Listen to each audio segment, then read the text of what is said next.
pues aquí estamos otra vez. Continuemos con la revolución. A ver, nos habíamos quedado entonces, ya hablamos de la primera resolución que tomaron al triunfo del movimiento maderista inmediatamente, prácticamente inmediatamente. Y estas resoluciones fueron lo de la liberación de la pesca, de lo que al cual acabamos de hablar, y los siguientes son elecciones libres. Ya comentaba que en ese momento Baja California Sur no solamente no era un estado, pero ni siquiera era un territorio, formaba parte de un territorio. ¿Ok? Entonces era el territorio de la Baja California, que comprendía toda la península, y estaba dividido en 2 distritos. Así que éramos el distrito sur de la Baja California. El hecho de no ser un estado de la República, sino un distrito de un territorio, implicaba, entre otras cosas, que no se van a permitir las elecciones de las autoridades locales. Sobre esto voy a ahondar más adelante cuando terminemos de hablar de la revolución. El último proceso, digamos, de esta serie de videos es hablar sobre la conversión de territorio a estado, y ahí voy a explicar con más detalle todo esto. Pero por lo pronto estamos hablando de la revolución, estamos hablando de que Madero triunfa, renuncia a Porfirio Díaz, y entonces prácticamente inmediatamente vamos a tener un movimiento que va a solicitar, en este caso, primero, ¿no? Antes de lo de las elecciones, primero, o sea, 2 días después, el 27 de mayo de 1911, fíjense nada más, acuérdense que aquí las noticias llegaban tarde, pero en este caso, 2 días después de que renunció Porfirio Díaz, se publicó aquí en La Paz una carta abierta en la que se pide la renuncia de Gastón Vives a la presidencia municipal. Debo decir, los solicitantes alegaban que Vives ya llevaba más de 20 años en dicho puesto y que nunca había sido elegido. ¿Ok? Lo cual les digo que pues era en realidad era normal, porque pues no éramos un estado de la República, éramos un distrito, nada más, ¿no? Y piden la llegada a dicho cargo de ciudadanos verdaderamente patriotas que deseen el bienestar general. Pues no sé ustedes, pero de entrada a mí las demandas se me hacen bastante generales, no me dicen demasiado, ¿no? Uno que está tratando de entender cuál era el meollo del asunto, pues la verdad es que se me resultan bastante complejas, porque bueno, por una parte está la cuestión de que no haya sido elegido, pero bueno, eso es normal, la inconformidad justa y necesaria, aunque les digo que había una razón legal al respecto, ¿no? Pero piden que lleguen ciudadanos verdaderamente patriotas. Entonces, pues, para saber exactamente a qué se referían con eso, y que desean el bienestar general. Bueno, Vives, pues, en realidad sí realizó mucha obra. Vives era presidente municipal, ya antes había comentado algo sobre esto. Era un cargo honorífico, o sea, en aquella época el erario no tenía grandes cantidades, de hecho no alcanzaban para lo mínimo indispensable lo que mandaba la federación. Entonces no se imaginen como en la actualidad que parece que ven los puestos públicos como una manera de enriquecerse. No, en aquella época, aunque hubieran querido, no había, ¿ok? Y en realidad sí se hizo mucha obra pública, calles, las primeras escuelas, el panteón,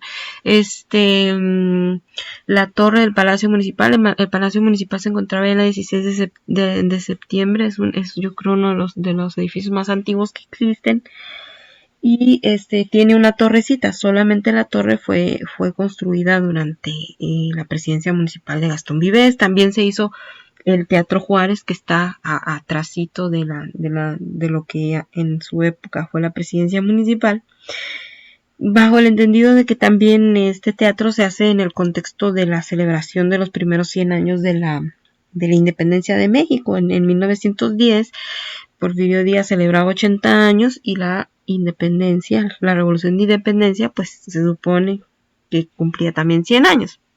Bueno, digo, se supone porque que es más complejo el asunto, pero bueno. El caso es que que exactamente a que deseaban el bienestar general, no estoy diciendo que no pudiera hacer, pues, pero alguna cosa, pero no hacen en realidad no hacen un ataque específico en contra de Gastón Vives, ¿no? Y bueno, la carta en la que solicitan su renuncia está firmada por 130 personas, no despreciable cantidad para la población que había, pero entre ellos pues encontramos, ¿no? Por supuesto a Cornejos, Hidalgo, Giver, Cabezuda, Bastida. Todos ellos participaban en la explotación de Conchapela como armadores, en este caso estos que acabo de mencionar, y tenían ciertos negocios, pero no tenían el poder económico y sobre todo no contaban con el poder político de Rufo y Vives, ¿ok? Yo en algún momento les comenté que cuando Porfirio Díaz, pues que ya he mencionado, pues que Porfirio Díaz en 1910 ya tenía 80 años, pero la media de edad de su gabinete pues andaba arriba de los 70 años, les digo, en una época en que la esperanza de vida pues estaba lejos de llegar a esa edad, y sin embargo pues gobernadores y plana mayor del gobierno estaban ocupados por gente pues bastante mayor. ¿Por qué? Porque era una de las características del porfirismo. No solamente él se perpetuó en poder más de 30 años, sino que muchos gobernadores duraron muchísimos años en el poder y muchos de los funcionarios. ¿Por qué? Porque el gobierno de Porfirio Díaz era un gobierno clientelar, él negociaba, entonces no te conviene estar negociando a cada rato, mejor afianzas un poder y guardas las relaciones, entonces era más funcional, por eso pues era común. Entonces el hecho de que Gastón Vives estuviera 20 años en la presidencia municipal tampoco era algo, era algo que era común dentro del régimen, ¿no? Aunque por supuesto que era una demanda bastante justa, ¿no? Que hubiera un cambio. Les digo, lo que me llama la atención pues es que en realidad no hay un ataque directo, formal o preciso de alguna arbitrariedad específica de Gastón Vives, que de hecho también le hacen después una auditoría y pues sale limpio, ¿no? Del asunto. Bueno, pero ya van a decir, ay, esta, ¿no? Es fan del Vives, ¿no? Como a todos, igual que a Porfirio Díaz le reconozco cosas muy buenas, como todos en este mundo, y pues cosas que tampoco las que no estoy de acuerdo. Ahora, por lo tanto, Gastón Vives no era un santo, pues, ¿ok? Entonces, ¿por qué digo esto? Bueno, les comentaba de este archivo de juicios que existe, ¿no? Un judicial que existe aquí en La Paz y que te encuentras, ¿no? Cosas de la vida cotidiana. Bueno, pues en uno de esos juicios, miren, aquí tenemos, recuerdan, el de acá abajo es Miguel L. Cornejo y la foto de arriba es de Gastón Vives. Bueno, pues resulta que Gastón Vives finalmente, bueno, porque la pregunta también es, bueno, si es honorario y qué conveniencia hay, porque él tenía trabajo que hacer, ¿no? Tampoco era un sin que hacer, que no tuviera otra cosa, ¿no? Que anduviera aburrido y que dijera, bueno, yo hago aquí de presidente municipal. Por supuesto que no, ¿ok? Entonces, él utilizaba hemos dicho que utilizaba su puesto pues también para beneficiar, le servía para fortalecer y beneficiar sus negocios. Ahora, hay una constancia pues sobre esto en este archivo judicial y está curioso el detalle. Miren, fue en 1895, el 28 de marzo de 1895 andaba Gastón Vives caminando por el Jardín Velasco, que es el que está enfrente de la catedral en La Paz, ¿no? Y entonces andaba ahí caminando Gastón Vives y se le acerca Miguel L. Cornejo, ¿no? Y le dice que para pedirle que dejara de perjudicarlo en sus negocios y que le ayudara a solucionar los problemas en los que decía que Vives lo había metido. ¿ok? No especifica más en el documento específico, no dice pues que exactamente a qué se refiere Miguel L. Cornejo, pero seguramente que Vives le ha de haber contestado en un tono un poco cínico o baquetón, porque le dice Vives, bueno pues, ¿cuáles dificultades? Y pues en el tono debe de haber estado, porque fue suficiente para que Miguel L. Cornejo se le fuera encima y le diera santo, ¿no? Puñetazo que lo mandó al piso de un solo golpe. Y entonces, pues en aquella época era común andar con un arma y pues ya en el suelo, tirado en el suelo, Vives saca su arma y la dispara al aire. Y bueno, Gastón Vives era el presidente municipal, así que no es difícil imaginar quién durmió en la cárcel, ¿no?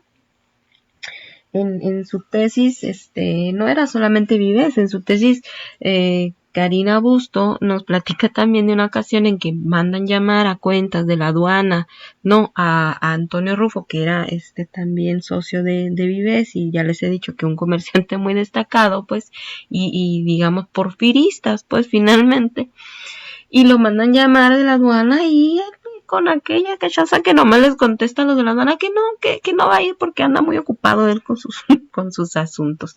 Entonces, pues sí, realmente, pues esto de detentar el poder público, pues lo utilizaban para fortalecer pues sus negocios personales. Entonces, bueno, solicitan su renuncia y pues sí, efectivamente Gastón Vives renuncia, y después vamos a comentar qué pasa con la compañía, pero pues por lo pronto y con él que pues finalmente termina dejando, ¿no?, el territorio, pero bueno. Ahora, entonces estábamos diciendo que la segunda resolución que fue importante para el Distrito Sur de la Baja California, cuando renuncia Porfirio Díaz y ya quedan los maderistas en el poder, son las elecciones libres. Entonces, fíjense, ese mismo mes, les digo que no se enfriaba la silla presidencial con el calorcito de Porfirio Díaz, cuando ya estos estaban, no, pero sí, en plena acción. Forman un comité, les digo que no había partidos políticos, pero forman el Comité Democrático Sudcaliforniano, ¿no? En junio de 1911, y lanzan un manifiesto que dice: las bases del plan de San Luis Potosí, que es el plan que lanzó Madero, ¿verdad?, para levantarse en la revolución, todos lo sabemos. Bueno, las bases del plan de San Luis Potosí, que inspiraron y sirvieron de norma al ejército libertador, cuyo estandarte victorioso y tremola en las alturas del Palacio Nacional de México, extenderán sus bienhechoras influencias hasta nosotros, asegurándonos la verdadera libertad y restableciéndonos en nuestros legítimos derechos de ciudadanos. No más caciquismos, viva el sufragio libre, viva el abnegado reformador ciudadano Francisco I. Madero. Bueno, buena pluma sí tenía, ¿no? Y pues ante tan sentido reclamo, pues pues yo creo que dejaron indefenso, ¿no?, a los maderistas.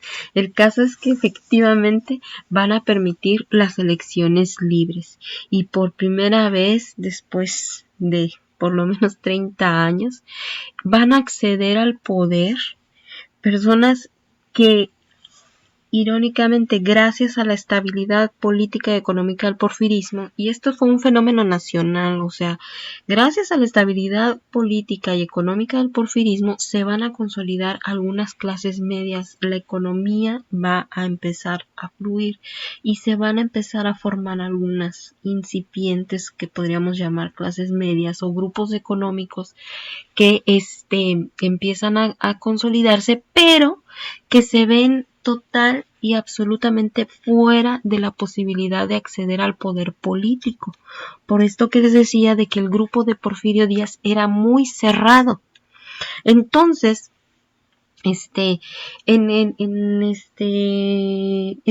irónicamente, en las fortalezas del porfirismo van a estar las semillas de su caída, ¿no? Y yo la verdad siempre digo, nuestras grandes fortalezas siempre terminan siendo nuestras grandes debilidades. El caso es que este fenómeno de estos grupos, incipientes clases medias que se empiezan a formar y que no tienen acceso al poder político, es un fenómeno porfirista que se va a reflejar aquí también en Baja California Sur.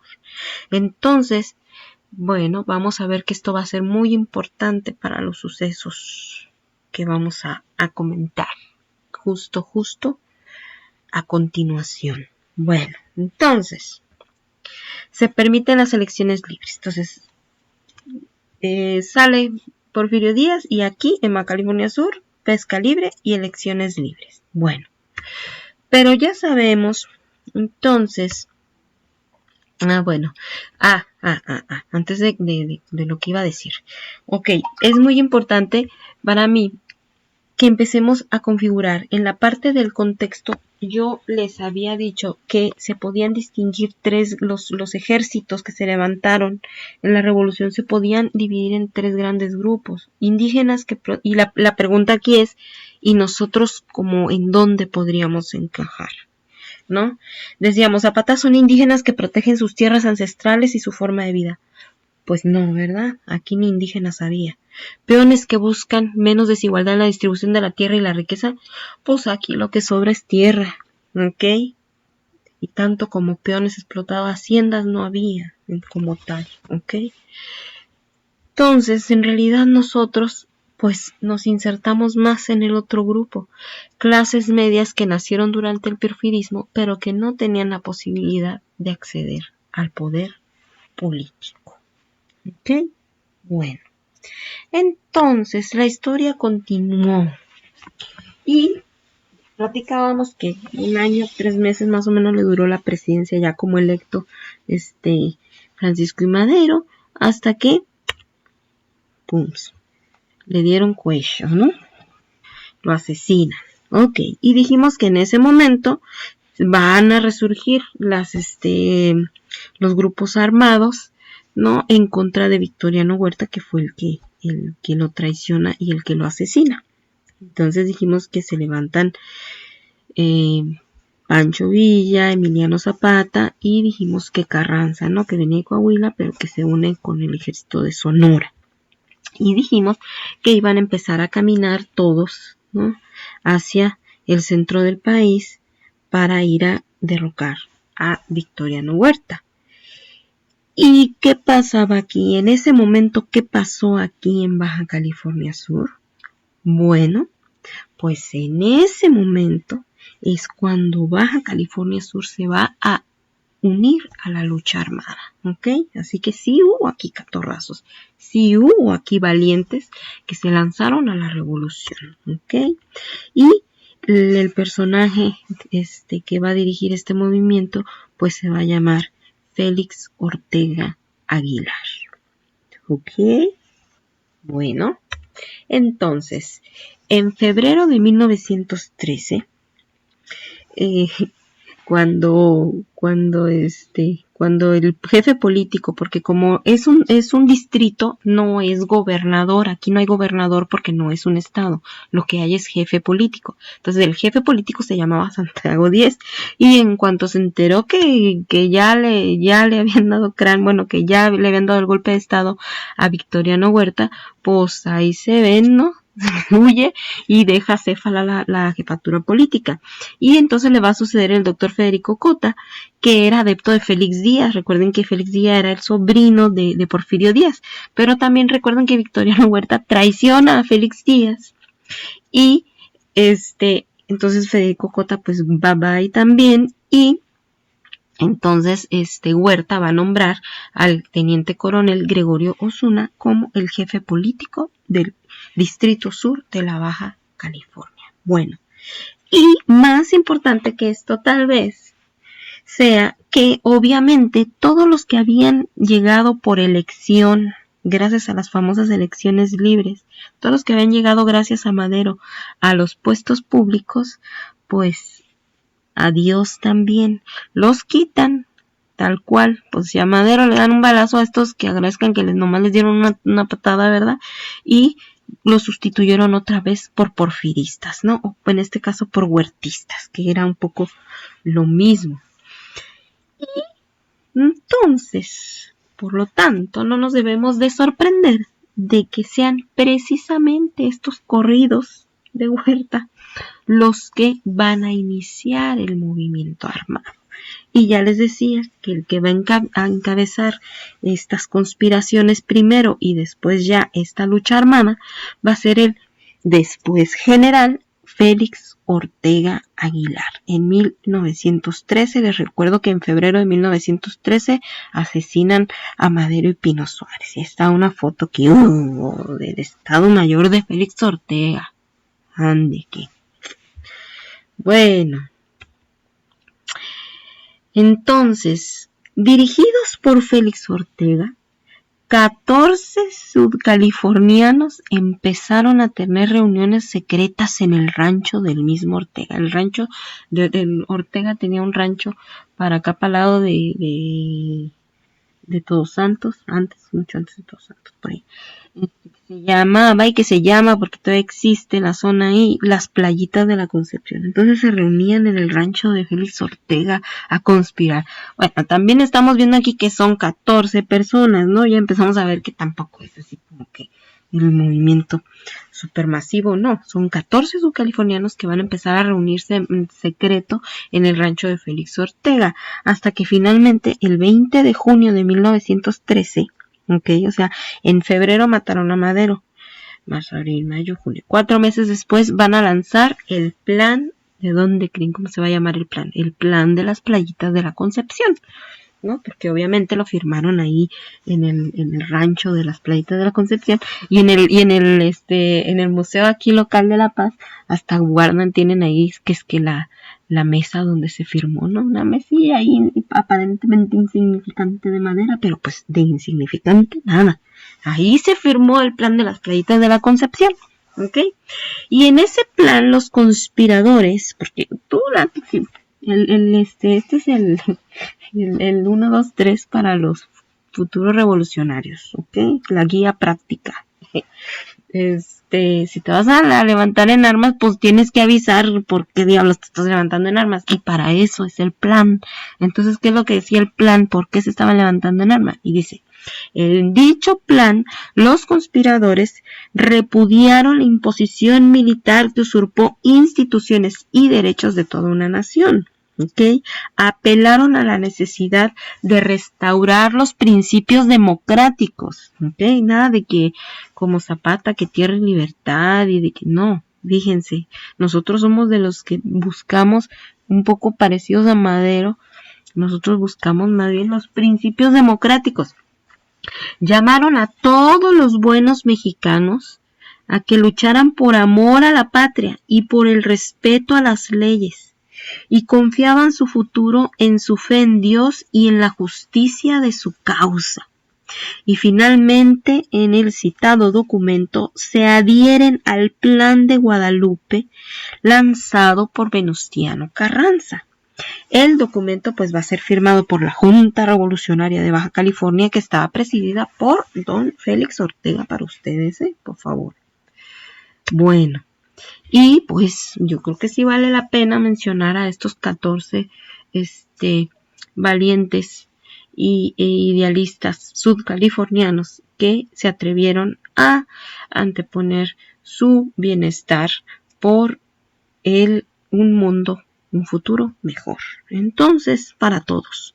Entonces ellos fueron Félix Ortega, Nicolás de Antuna, Benito J. Estrada, Ramón Mendoza, Martiniano Núñez González, Manuel G. Amador, Simón Cota, José Rodríguez, José María Ibarra, Luis Giver, Casimiro Talamantes, Carlos L. Cornejo, Carlos L. Cornejo era hermano de Miguel L. Cornejo, Ignacio Bañuelos Cabezud y Eduardo Encinas. Nuestro respeto para los revolucionarios.